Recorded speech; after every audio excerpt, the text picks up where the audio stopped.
Bienvenidas y bienvenidos. Hoy tenemos sobre la mesa un material que es, francamente, de los más originales que hemos visto. Se trata de un ensayo titulado La teoría del campo unificado boricua. Y la premisa es tan audaz como suena, ¿eh? Totalmente. Intenta usar la historia de Puerto Rico como una gigantesca analogía sociológica para resolver nada menos que la teoría del todo en la física. Ese santo grial, la unificación de la relatividad general con la mecánica cuántica. Justo eso. Así que nuestra misión hoy es desglosar este marco tan creativo, ver cómo se aplican conceptos como la gravedad, la superposición cuántica Y hasta los multiversos. a eventos históricos muy concretos. Y creo que es importante aclarar algo desde el principio. A ver, Esto no pretende ser una lección de física ni una afirmación literal. Lo que es realmente provocador aquí es la pregunta central. ¿Puede la historia de una nación, con todo lo que implica, funcionar como un espejo de las leyes del cosmos? es usar la ciencia como una metáfora. Exacto. Una metáfora para entender la identidad, la historia y, sobre todo, la resiliencia. Veremos cómo conecta fuerzas masivas, como el imperialismo, con la incertidumbre localizada del estatus colonial. Es un viaje intelectual fascinante. Pues empecemos por el origen. Para construir este universo, el autor nos lleva a un estado de, digamos, de baja entropía. Antes de 1493. Ajá. Describe a la civilización taína como un campo unificado, un sistema cerrado en equilibrio. La estructura del Yucayeque, la aldea, representaba una distribución balanceada de energía. Y una idea clave ahí es que el tiempo era cíclico, no lineal. Cierto, el axioma que propone el autor es, en ausencia de cuerpos masivos externos, un sistema mantiene su propia gravedad coherente. Suena lógico, ¿no? Un sistema autocontenido. Pero claro, la historia tenía otros planes. Y es aquí donde entra en juego la relatividad general de Einstein. ¿La colisión? La llegada del Imperio Español en 1493. El ensayo lo describe como un evento de colisión. Este imperio se presenta como un cuerpo externo masivo que, literalmente, curva el espacio-tiempo local. A ver si entiendo la analogía. Es como poner una bola de boliche en una cama elástica. La tela se hunde, se deforma. Y cualquier canica que pase cerca va a caer hacia la bola, no porque la jale, sino porque sigue la curva en la tela. Esa es la idea. Esa es la analogía perfecta. El ensayo postula que el Imperio Español fue esa bola de boliche y usa un concepto aún más específico, la dilatación gravitacional del tiempo. Que el tiempo pasa más lento. Exacto, cerca de un objeto muy masivo, el tiempo se ralentiza. La metáfora es que la extracción de oro y recursos fue una transferencia de masa, energía tan brutal que distorsionó el desarrollo propio de la isla. La riqueza, que el texto describe como luz, no podía escapar. Quedaba atrapada en ese pozo gravitacional. Sí. Es una imagen muy potente. Y se pone más intenso porque describe la violencia de esa era con una analogía de la física nuclear. Habla de fusión y nucleosíntesis. Sí, es un punto clave. La nucleosíntesis es como las estrellas, bajo una presión increíble, fusionan elementos ligeros para crear otros más pesados. Un proceso de una violencia cósmica brutal. Pero que crea todo lo necesario para la vida. El ensayo dice que los elementos africanos, taínos y españoles fueron aplastados juntos bajo alta presión para crear un nuevo elemento, el criollo. Un momento, porque esta idea es increíblemente fuerte. Pero, ¿no corre el riesgo de hacer poética una catástrofe? ¿De romantizar un proceso que fue genocida? Es una pregunta fundamental, y el texto no lo evade. No justifica la violencia, para nada. La presenta como lo que fue, una catástrofe. Pero la analiza por sus consecuencias. Sugiere que de esa fusión forzada nació un nuevo elemento cultural que no existiría de otra forma. Es una descripción, no una justificación. Exacto. Reconoce que la identidad puertorriqueña moderna nace de una colisión violenta, y esa violencia es parte de su composición. Entendido. Vale, la historia avanza. 1898. El centro gravitacional cambia. El ensayo dice que ahora es un problema de sistema estelar binario. Claro, porque ahora hay dos centros masivos, una España en decadencia y un Estados Unidos en ascenso.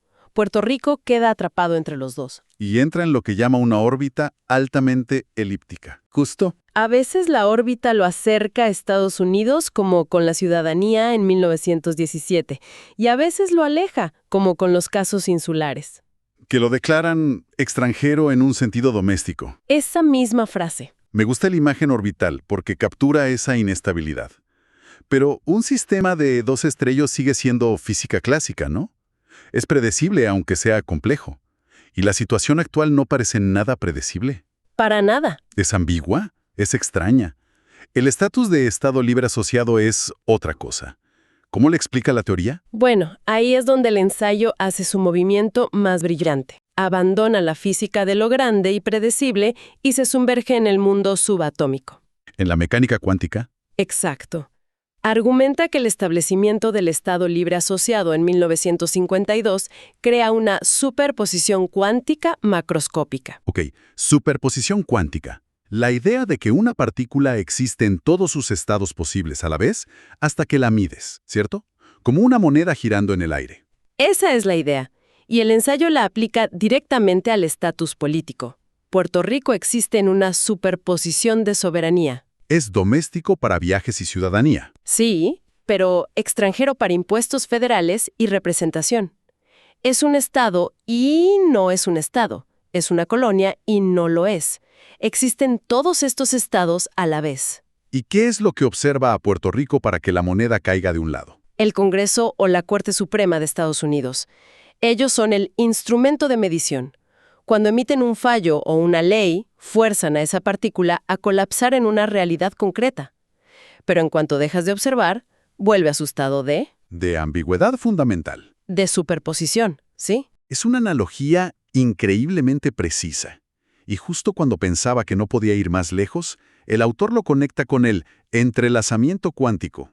La acción fantasmal a distancia, como la llamó Einstein. Y lo aplica a la diáspora. ¿Sí?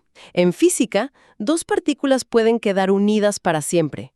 No importa la distancia, lo que le pasa a una afecta instantáneamente a la otra. Y el ensayo dice que la guagua aérea, ese puente aéreo entre la isla y el continente, creó un par de estas partículas entrelazadas, la isla y la diáspora. Precisamente. El autor lo describe de una forma muy poética. Un temblor en la economía de San Juan se siente instantáneamente en el sur del Bronx. Una victoria cultural en Spanish Harlem resuena instantáneamente en Ponce. No hay desfase, no hay distancia. Son dos mitades de un mismo sistema. De acuerdo, hemos pasado por Einstein y la cuántica. ¿Y ahora? El ensayo nos lleva a los cómics de Marvel y DC. Sí, es un salto inesperado, pero tiene su lógica. Lo admito, cuando lo leí pensé, bueno, aquí ya se les fue de las manos. Pero es ingenioso. Lo usa para explicar la teoría de cuerdas y el multiverso. Presenta el universo de Marvel y el de DC como dos universos paralelos que, por leyes de derechos de autor, no deberían interactuar. Pero señala la anomalía González, el actor Jorge J. González. Exacto. Un actor que existió en ambos universos cinematográficos. El texto lo llama un viajero de agujeros de gusano o un ser nexus. Su existencia demuestra que esas realidades pueden compartir un sustrato común. Y la analogía es que Puerto Rico funciona igual. Así como el actor une esos mundos de ficción, la cultura puertorriqueña es un puente entre la esfera latina y la anglosajona. Demuestra que los muros entre universos son porosos. Exacto. Usa algo de la cultura pop para aterrizar una idea súper abstracta de la física. Muy bien. Pero todos estos sistemas, sean cósmicos o sociales, se enfrentan a una ley universal. La tendencia al caos. La entropía. La segunda ley de la termodinámica. Y el texto la aborda de frente. La entropía es la medida del desorden, y en un sistema cerrado siempre tiende a aumentar. Y el ejemplo que usa es el factor huracán. Cita a Hugo, Georges y, sobre todo, a María. Como fuerzas entrópicas puras. Eventos que inyectan una cantidad masiva de caos y desorden en el sistema. La imagen del apagón total tras María es devastadora. El texto dice que fue un regreso al estado de vacío primordial, un reinicio forzado del sistema. Un estado de máxima entropía.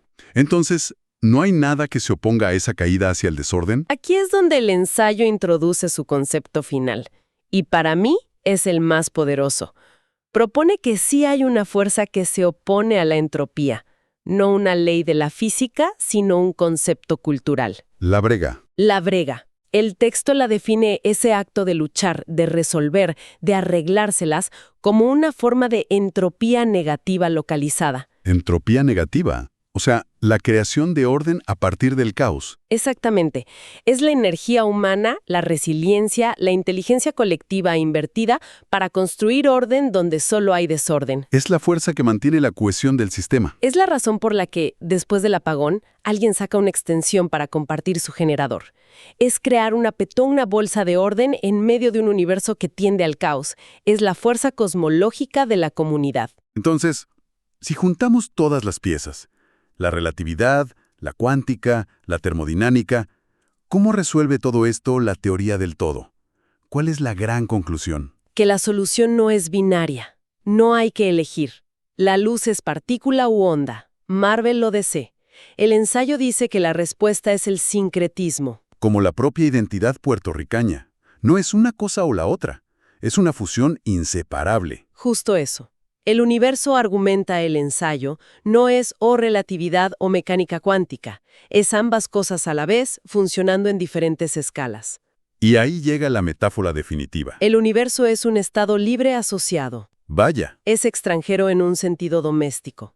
Sigue leyes estrictas como la relatividad, pero actúa con libre albedrío como en el mundo cuántico.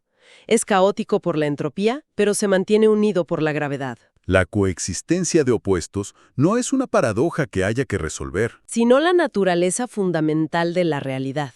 Es una conclusión muy poética y muy potente.